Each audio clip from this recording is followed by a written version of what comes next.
listening to SideShow Lounge, live on KRFYN Radio 121.5 FM. I'm Brian Hansen, along with Sam Wolf and Pontius Pilates. And tonight, we're welcoming a very exciting mystery guest to the show.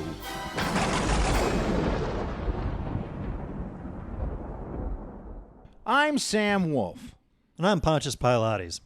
Call me Ponch. So, Brian, what's with this big mystery guest you refuse to even tell us about? I'm very excited, guys. You know how you've always been telling me we should try and get some big celebrities on the show? As opposed to local celebrities, also known as not celebrities. Exactly. Well, I found a local celebrity who's also a national celebrity. That doesn't sound possible. Au contraire, mon frere. Gentlemen, allow me to introduce Edward Gilman. Hello. Hey. Hiya. Edward was a member of one of the biggest groups of the 60s and 70s. Oh, yes. Cool. Edward was a member of the Manson family. What? Oh. That's okay. I get that all the time. Like Brian said, I was a member of the family, but that was a long time ago. Yes. Okay. So let me just make sure I'm clear on this. You were a member of Charles Manson's family. The dirty, filthy hippies responsible for the Tate LaBianca murders. That's all anyone remembers. Like they only did one thing in our entire lives. You make it sound like Chumbawamba. Oh, yeah. Oh, they were awful. Awful.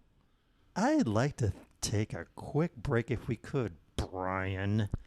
And I'm going to hide all the knives in the break room. We'll be right back. Announcing the Grimsby Brothers Funeral Home, bring out your dead sale. Due to a certain lack of organizational oversight, Grimsby Brothers has been required by the National Organization of Mortuary Owners and local law enforcement to pay a series of crippling fines. But our loss is your gain. Though, we are very sorry for your loss. We're offering deals so good you'll wish you were dead. Like Half off all hair and makeup. We'll make your loved one look like a star. Probably Joan Rivers. the correct name on the headstone or the eulogy is free. All caskets half off. Lids available for a small extra fee. The correct name in the eulogy or the headstone is free. In compliance with a recent court order, our viewing room is now 100% vermin-free.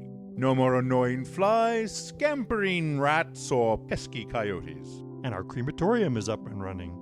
No more microwaving. So come on down to Grimsby Brothers Funeral Home to take advantage of our brush with the law. Grimsby Brothers Funeral Home. Deals you'll die for. Please. The dating scene can be hell. It's hard to meet someone who shares your tastes, your attitudes, your belief in a dark and malevolent entity that controls all from his throne of fire in the bowels of Hades. It's for hardworking, evil-worshipping young singles on the go that we created Satan Datin', the first dating service for devil worshippers. Dating can be so hard. You think you're hitting it off with a guy only to have him run screaming from your apartment when you behead a dove and drink its warm, sweet blood. Does that sound like you? If so, give Satan Datin' a call. You'll fill out our compatibility questionnaire, answering basic questions like, is your living room an altar to the Prince of Darkness? Do your neighbors suspect it's not a coincidence all their cats have gone missing? And do you have a valid credit card? Soon as I saw her pale white skin, her human skin cape, and the pentagram tattoo on her forehead, I thought, I'm gonna marry this girl. Join today and we'll have a list of matches ready for you tonight. Sounds too good to be true?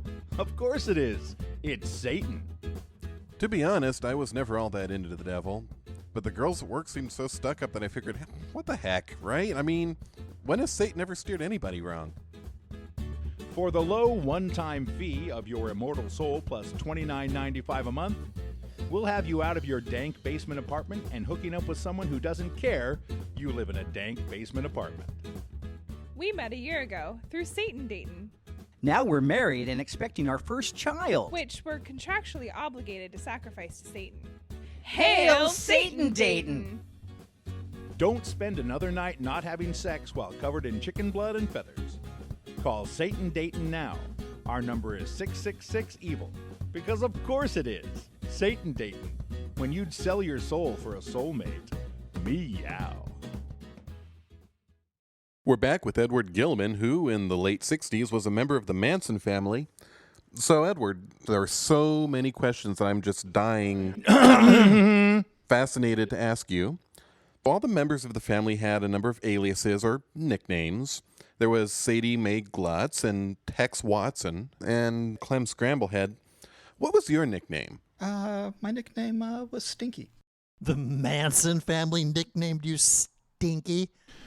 Good God. Well, I used to have a glandular condition, which... Hey, what was Charlie like anyway? Well, I thought Charlie was Jesus Christ. The Jesus Christ. Jesus H. Christ? I know that sounds silly to you. It sounds silly to me too now, but you have to remember it was a different time. Everyone was looking for peace and love and enlightenment. Plus, we took a lot of LSD. Cool. And even though you thought Charlie was Jesus Christ, you didn't know anything about the murders when they were happening, right? Oh, no, I totally knew about them. You did. Of course, we all did. I'm going to go out on a limb here and guess that there was no pre-interview conducted with this guest.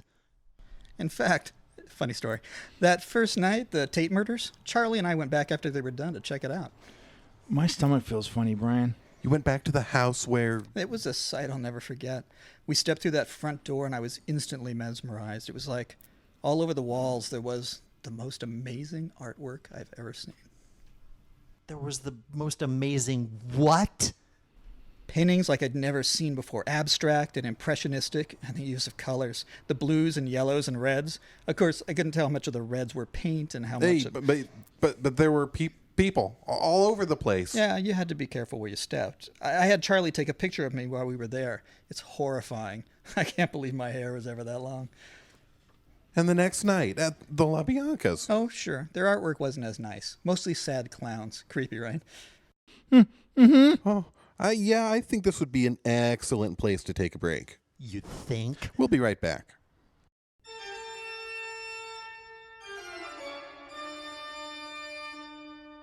Announcing the grand opening of the Grimsby Brothers Halloween Warehouse and Spooktorium.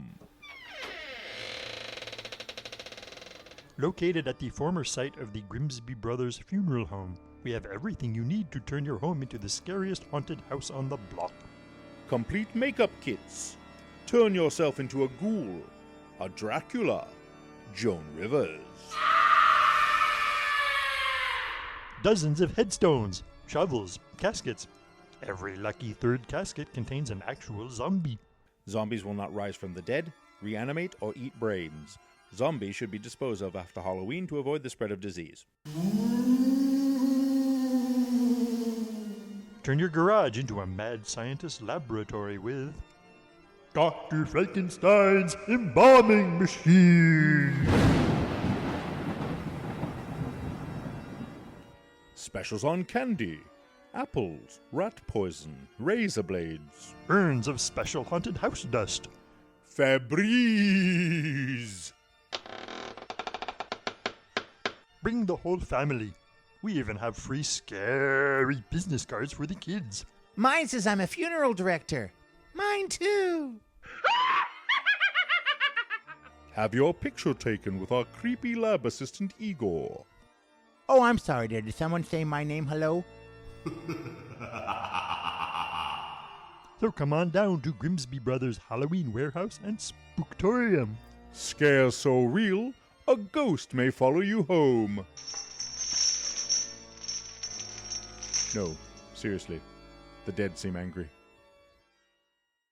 The Arfine City Public Health Department would like to warn citizens not to visit Captain Scurvy's Water Park Extravaganza and Fried Chicken Restaurant. Results of a recent inspection indicate the liquid used in Captain Scurvy's water slides and wave pools contain the following chemical breakdown: 46% urine, 18% blood, 12% mucus, 7% semen, and 17% water. While these toxicity levels are still technically within the Arfine City legal limits, public health officials feel an obligation to warn citizens to take precautions when using the following attractions: the Ass Blaster, the Poop Chute, the Animator, and the Oh Dear God. Precautions can include but are not limited to the wearing of condoms, the wrapping of anal and genital orifices with saran wrap, the judicious use of ball gags, and full-body deep-sea diving apparatus. In a related issue, we at the Public Health Department would also like to discourage patrons from dining at Mrs. Scurvy's world-famous fried chicken shack. Results of a recent inspection indicate the house special fully delicious chicken platter contained the following chemical breakdown: 46% urine, 18% blood, 12% mucus, 7% semen, and 17% chicken. While again these toxicity levels are technically within our fine city legal limits, the public health officials feel a need to discourage all diners, save for those with very specific fetishes, from partaking at this establishment. Thank you. We're back with Edward Gilman, late of the Manson family. Was that really the best choice of words? So, Edward, the whole helter-skelter thing, the whole idea that these murders would start a race war between whites and blacks that would result in Armageddon? Yeah, that never really caught on the way we'd hoped. Let's change the subject. To what? So, what have you been doing since, then? Well, after the trial, I kind of knocked around for a while. Finally, I decided that instead of working outside the system, I could effect more change from the inside. So I went to a doctor, got my gland condition taken care of, and the X removed from my forehead, and have been living an honest and productive life ever since. Can I ask, I'm gonna regret this, what are you doing now?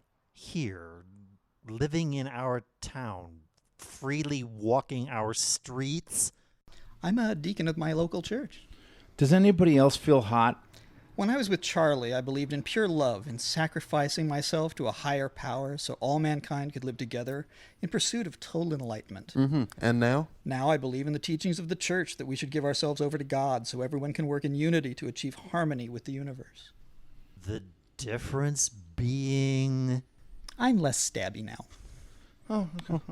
Okay, great. Less stabby is good. Seriously, is anyone else sweating? Oh, I'm sorry to interrupt, fellows, but I thought you should know that the switchboard is flooded with... Oh, stinky! Oh, my... Igor, is that really you? Oh, God. Do you guys know each other? We were in the family together. Charlie used to call him Maniac. Oh, the Manson family called Igor Maniac. Oh, yeah, he was totally nuts. We were terrified of him. My vision's getting blurry. We should hit the town. Raise some hell for old time's sake. Oh, just paint the town red, don't you know? They say I think that's going to do it for this episode of SideShow Lounge. We'll be back next week with, It's nice to see you, I don't Charlotte. know, hey, how about the Queen of the Kumquat Festival or some kid with a giant ball of chewing gum, some local no-name, no-pass celebrity? Hey, does that sound good to you guys? Sounds good, Brian. Sounds perfect. Does anybody else smell burning toast? Good night. Yeah, beep.